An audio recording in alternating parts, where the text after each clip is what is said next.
काँग्रेस नेते विजय वडेट्टीवार यांची विशेष अधिवेशन बोलावण्याची मागणी आहे। विजय वडेट्टीवारांचं राज्यपालांना पत्र आहे। अतिवृष्टी, शेतकरी नुकसान यावर चर्चा करण्यासाठी अधिवेशनाची मागणी त्यांच्याकडून करण्यात आली आहे। शेतकऱ्यांच्या प्रश्नावर धोरणात्मक निर्णय व्हावा असं वडेट्टीवारांचं म्हणणं आहे।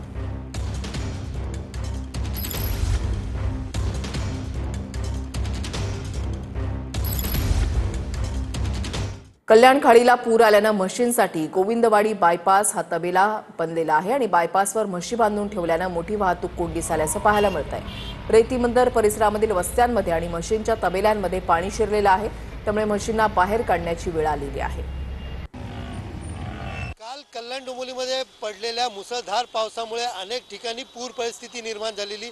विशेषतः पाहायला गेलं तर कल्याण खाडीच्या पाण्याची पातळी वाढल्याने खाडी किनारी असलेल्या वस्तीमध्ये मोठ्या प्रमाणात पाणी शिरलेलं, त्याचबरोबर रेतीबंदर परिसरात तबेल्यात देखील पाणी शिरलं होतं। मी सध्या उभा आहे गोविंदवाडी बायपास परिसरात आणि आपण पाहू शकतो या ठिकाणी त्या तबेल्यामध्ये रेस्क्यू करत बाहेर काढलेल्या म्हशी ज्या आहेत त्या गोविंदवाडी बायपास परिसरात बांधून ठेवलेल्या दिसून येत आहेत। या म्हशींना पुन्हा एकदा आपल्या तबेल्यात म्हणजे खाडी परिसरातलं पाणी हे कमी झाल्यामुळे त्या ठिकाणी पुन्हा एकदा रेस्क्यू करत या ठिकाणी आणलेल्या म्हशी पुन्हा एकदा आपल्या तबेल्यामध्ये नेत असल्याचं या ठिकाणी चित्र दिसून येत आहे। सुनील जाधव, TV9 मराठी, कल्याण।